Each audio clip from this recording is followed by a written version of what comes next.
हरियाणा के बिजली, वन और पर्यावरण मंत्री कैप्टन अजय सिंह यादव आज हमारे साथ हैं। यादव साहब, लोकसभा चुनाव है, उसके बाद हरियाणा में विधानसभा चुनाव भी होने हैं। तैयारियां कैसी चल रही हैं?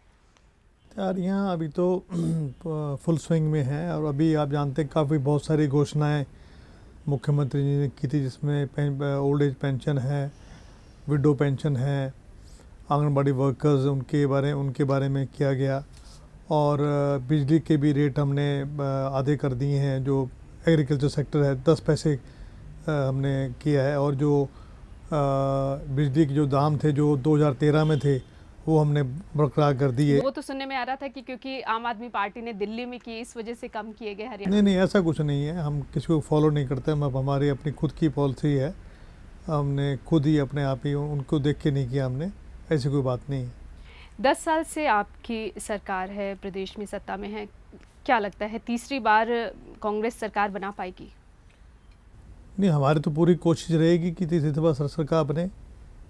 हालांकि एंटी इनकम्बेंसी फैक्टर ज़रूर रहता है, लेकिन क्योंकि जो हमने काम किए हैं, अगर आप देखेंगे चाहे वो सड़कों की बात हो और हेड ब्रिजेज हैं हमने काफ़ी बनाए हैं। इसके अलावा मेट्रो जो है अब गुड़गांव में और फरीदाबाद तक में मेट्रो पहुंची है। मेडिकल कॉलेजेस हमने खोले हैं करनाल में, अभी कल्पना के नाम चावला के नाम से, और राई के अंदर राजीव गांधी एजुकेशन सिटी है। नलहड़ मेवात के अंदर जो है हमने जो है मेडिकल कॉलेज खोलने की बात की है। रेवाड़ी में हमारी इंदिरा गांधी यूनिवर्सिटी हमने जो है खुलवाई, वहाँ पर डिफेंस यूनिवर्सिटी बनाई गई है बिनौला के अंदर। सेंट्रल यूनिवर्सिटी जो है महेंद्रगढ़ की बनाई और आईआईटी और आईआईएम वगैरह रोहतक में बना। तो मैं समझता हूँ कि ऑल राउंड डेवलपमेंट हुई है, चाहे वो नहरों की जाल की बात हो, चाहे वो सड़कों की बात हो। मैं समझता हूँ पूर्ण रूप से लोगों के जो हित में जो है कार्य सरकार ने किया। यानी विकास के मुद्दे पर आप लोगों के बीच जाएंगे वोट मांगने, लेकिन एक वक्त था आपने अपने ही क्षेत्र में विकास में हो रहे भेदभाव को लेकर हुड्डा सरकार पर आरोप लगाए थे। नहीं, वो तो उस वक्त यूनिवर्सिटी की बात थी, क्योंकि यूनिवर्सिटी हमारे यहाँ नहीं थी और मेरा ये मानना था कि यूनिवर्सिटी बनना बहुत ज़रूरी है। और मैं समझता हूँ मुख्यमंत्री ने इस बात को समझा और वहाँ पर आकर घोषणा की, उससे मैं संतुष्ट हो गया। आप ही के इलाके रेवाड़ी में नरेंद्र मोदी ने बड़ी रैली की, सैनिकों को एकजुट करने की कोशिश की। मोदी लहर का कितना असर आप हरियाणा में देखते हैं? देखिए, जहाँ तक मोदी की बात है, जो उसने वहाँ रैली की वहाँ, लेकिन एक्स सर्विसमैन के बारे में उन्होंने एक भी शब्द नहीं कहा उनकी भलाई के लिए। अब जितने हम, चाहे वो PVSM है, AVSM है, सेना मेडल्स हैं, उनको हम लाखों रुपए हम दे रहे हैं और वहाँ पर चंद जो हैं 1000 रुपये में 5,000 6,000 के करीब वहाँ पर जो है वो दे रहे हैं। इसके अलावा जितनी फैसिलिटीज़ हम दे रहे हैं एक्स सर्विसमैन को, वो नहीं दे रहे हैं।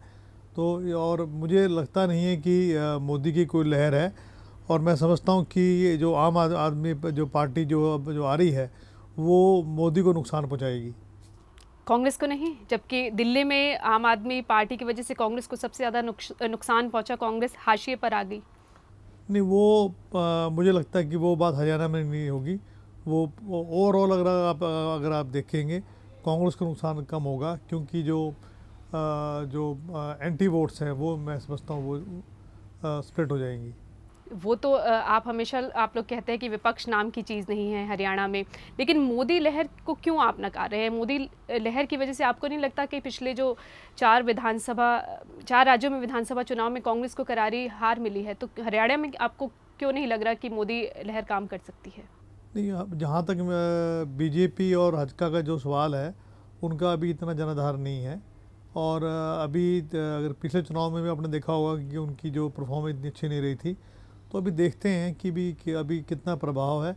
मुझे लगता नहीं कि इतना कोई ज़्यादा प्रभाव है। एक महागठबंधन की भी बात करते हैं, बीजेपी, भाजपा और फिर इधर इनेलो ने बिना शर्त समर्थन देने की बात कही है अगर नरेंद्र मोदी प्रधानमंत्री। नहीं, कुलदीप बिश्नोई ने तो साफ मना कर दिया है कि वो इन से कोई गठबंधन नहीं करेंगे। वो तो अभय चौटाला भी कहते हैं कि अगर हज का साथ है तो हम समर्थन नहीं देंगे, लेकिन उन्होंने ये भी कहा है कि अगर नरेंद्र मोदी प्रधानमंत्री बनते हैं तो वो बिना शर्त समर्थन देंगे। ठीक है, वो उनकी अपनी पार्टी की जो है पॉलिसी है, उनकी अपना एक व्यू है, तो उसको वो अगर कांग्रेस पर कितना असर पड़ेगा? कांग्रेस पे देखिए, ऐसा है, कांग्रेस की अपना वोट बैंक है, चाहे वो अपने मिडिल क्लास हो, व्यापारी हो, दलित हों, बैकवर्ड क्लासेस के लोग हों, तो मैं समझता हूँ कि कुल मिलाकर कांग्रेस के ऊपर कोई खास असर पड़ने वाला नहीं है। थोड़ा इनकम्बेंसी फैक्टर जरूर रहेगा, जैसे मैंने बोला कि 10 साल से हम राज कर रहे हैं लगातार, तो कुछ ना कुछ थोड़ा बहुत फैक्टर तो रहता ही है। और मैं समझता हूँ कि लेकिन मुझे उम्मीद है कि हम बेहतर प्रदर्शन करेंगे। आम आदमी पार्टी का असर आप क्यों नकार रहे हैं हरियाणा में, जबकि बहुत सारे उनके कद्दावर नेता योगेंद्र यादव गुड़गांव से चुनाव लड़ रहे हैं, और अब जब गुड़गांव में राव इंद्रजीत आप कांग्रेस के कद्दावर नेता माने जाते थे, अब वो बीजेपी में शामिल हो चुके हैं, तो आपको लगता नहीं कि कांग्रेस के हाथों से ये सीट जा रही है? नहीं, ऐसा है कि वहाँ से चिरंजीव, मेरा जो बेटा है जी, वो जो प्रदेश का यूथ कांग्रेस का अध्यक्ष रह चुका है, वो भी टिकट मांग रहा है कांग्रेस की तरफ से। और योगेंद्र यादव मेरे गांव का ही है, तो मैं जानता हूं कितना उनका जनाधार है। अभी जो है उनको अभी बहुत कुछ दिखाना है। अभी जो पीछे एक उन्होंने रैली की थी रेवाड़ी में, वो इतनी कामयाब नहीं रही। रोहतक रैली तो कामयाब बता रहे हैं। रोहतक में हुई होगी, लेकिन रेवाड़ी के अंदर जो रैली हुई थी वो इतनी कामयाब नहीं रही थी। और मुझे लगता नहीं है कि जितना प्रभाव आम आदमी पार्टी का रहेगा हरियाणा में, वो जो और जो हाशिया इनका दिल्ली में हुआ, उसको देखते हुए लोग बाग ये देख रहे हैं कि ये इनको राज चलाना नहीं आता। जिस प्रकार से ये एक तरीके से राज को छोड़ के भागे हैं, कोई बहाना ढूंढा है, वरना तो ऐसा कोई इतना बड़ा इशू नहीं था। वो तो उसके लिए भी कांग्रेस और बीजेपी को दोषी ठहरा रहे हैं। वो कह रहे हैं कि जन लोकपाल बिल के मुद्दे पर दोनों ने साथ नहीं दिया, दोनों पार्टियां मिल गई, इसलिए हमें ये छोड़नी पड़ी। लेफ्टिनेंट गवर्नर के थ्रू प्रॉपर कॉन्स्टिट्यूशनल जो नॉर्म्स हैं उसको तो अपनाना पड़ेगा आपको। ये तो आईएएस ऑफिसर वो आईएफएस में रह या आईएएस में सॉरी इनकम टैक्स में रह चुके हैं, इतना उनको तो ज्ञान होगा। लेकिन क्योंकि वो अपने वायदे पूरे नहीं कर पा रहे थे, इसलिए छोड़ के भाग गए। फिर गुड़गांव में अब जब राव इंद्रजीत भाजपा में शामिल हो चुके हैं, लगता है कि यहाँ कांग्रेस थोड़ी कमज़ोर पड़ती दिखाई दे रही है? मुझे तो लगता नहीं कमज़ोर होती दिखाई दे रही है।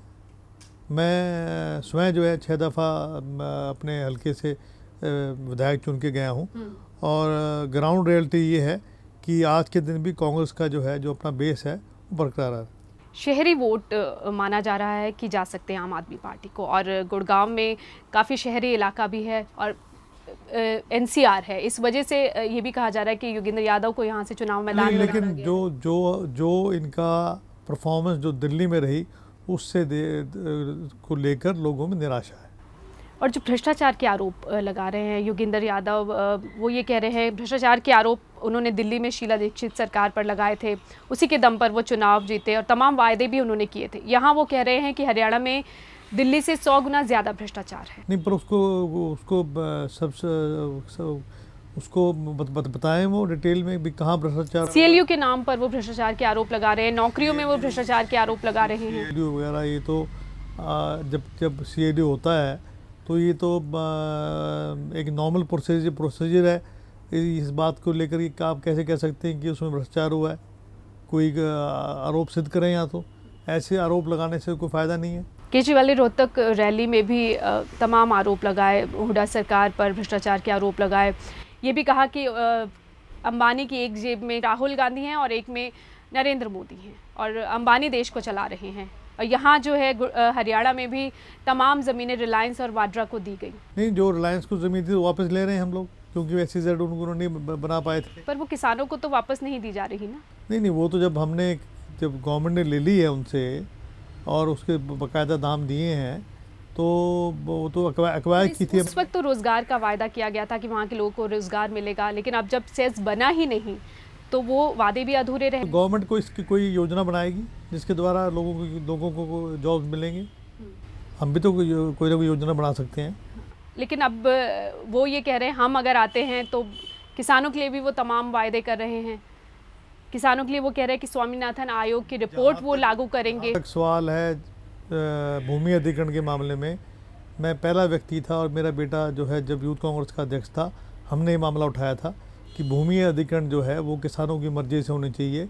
उपजाऊ ज़मीन को एक्वायर नहीं करना चाहिए, जो मार्केट रेट है उसके हिसाब से मिलना चाहिए। और ये बात मैंने जब राहुल गांधी जी से मिला था, उनसे भी मेरी मुलाकात हुई थी, तब भी मैंने ये मामला उनके सामने उठाया था।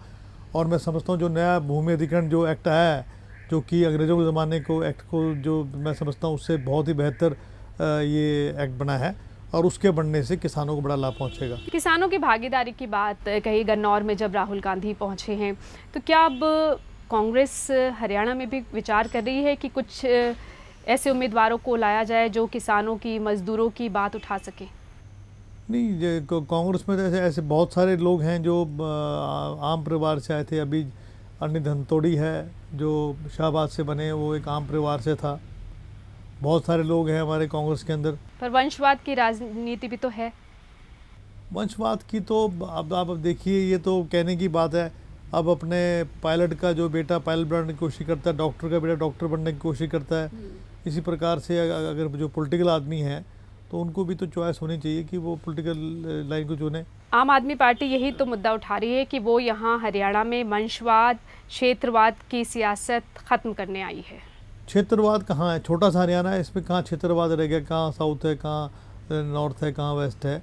और जहाँ तक सवाल है वंशवाद की, मैं समझता हूँ कि इस प्रकार की जो बात कह रहे हैं वो एक बार तो बन सकता है व्यक्ति।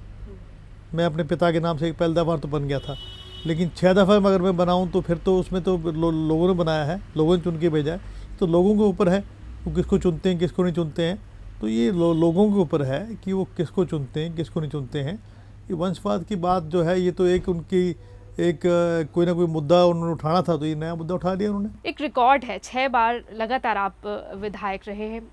कैसे क्या मानते हैं, सफलता का राज क्या है? बेसिकली तो ये रहा है कि मैं लोगों से जुड़ा रहा, दुख सुख में रहा मैं, और मैं समझता हूँ उससे थोड़ा हेल्थ के ऊपर भी असर पड़ा, मेरे हेल्थ के ऊपर असर पड़ा। और मैं समझता हूँ कि लोगों की जो समस्या हैं, जो जन समस्या हैं, और अगर आप उनको मीठी मीठी बात ना कह के स्पष्ट कह दें ये काम हो सकता है, ये काम नहीं हो सकता है, तो लोगों को समझ आ जाती है कि ये जो बात है ये बरगलाने की बात नहीं करता है, जो बात करता है स्पष्ट करता है। तो मैं स्पष्टवादी हूँ, जो बात हो सकती है मैं कहता हूँ मैं कर दूँगा, जो काम जो नहीं हो सकता मैं मना कर देता हूँ। यादव साहब, आपके पास बिजली विभाग है, तमाम बिजली परियोजनाएं हैं हरियाणा में, और बार बार ये दावा किया जाता है कि सरप्लस बिजली दी जाएगी, 24 घंटे बिजली देने का वादा किया जाता है, फिर भी बाहर से बिजली क्यों खरीदनी पड़ती है? देखो, ऐसा है कि हमारे अपने प्लांट्स हैं, हमने खेजड़ में प्लांट 600 से 600 मेगावाट के हमने बनाए, और 300 से 300 मेगावाट के हमने यमुनानगर में बनाए।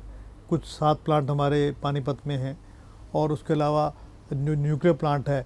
आप जानते हैं गोरखपुर के अंदर हमने जो है उसके ऊपर भी कार्य किया है। और अडानी से हमारा जो समझौता हुआ था वो 3 रुपये 26 पैसे में हुआ था। तो जब बिजली की मांग जब कम रहती है, तो जहाँ पर हमें बिजली कम सस्ती मिलती है तो बिजली वहाँ से हम लेंगे।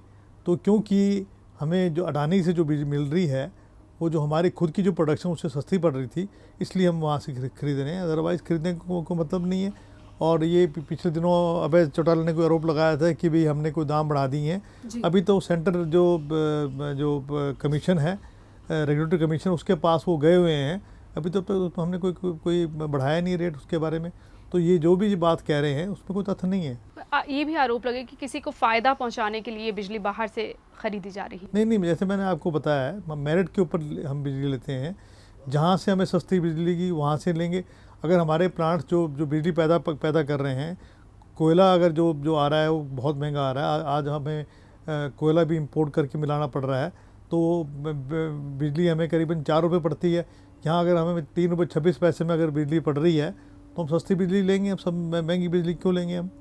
प्लांट्स खेदड़ का भी काफ़ी वक्त बंद पड़ा रहता है। मशीनरी को लेकर सवाल उठते हैं कि घटिया मशीनरी इस्तेमाल की जा रही है। नहीं, जो खेदड़ का एक नंबर 1 प्लांट है वो तो अभी भी चल रहा है, उसमें कोई दिक्कत नहीं। नंबर 2 प्लांट है, उसमें शुरू में दिक्कत आई थी और हमने बाकायदा पेनल्टी लगाई है। और जो भी खर्चा आया जो ख़राब होने का, वो सारा रिलायंस इंफ्रा और जो अपना ये जो शंघाई इलेक्ट्रिक कॉरपोरेशन था वो सब उनने वहन किया।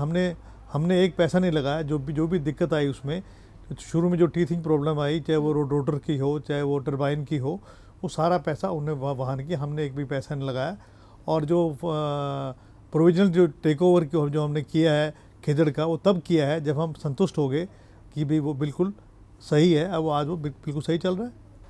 बिजली चोरी की बड़ी समस्या है हरियाणा में। पिलर बॉक्सेस आपने लगाने की व्यवस्था शुरू की, लेकिन उसका भी काफ़ी विरोध हो रहा है। आप ही के कुछ मंत्री विरोध कर रहे हैं। देखो ऐसा है कि पिलर बॉक्सेस स्कीम जो है देहात के अंदर जो है हमारे कई लॉसेस कहीं जगह 80% ज़्यादा हैं।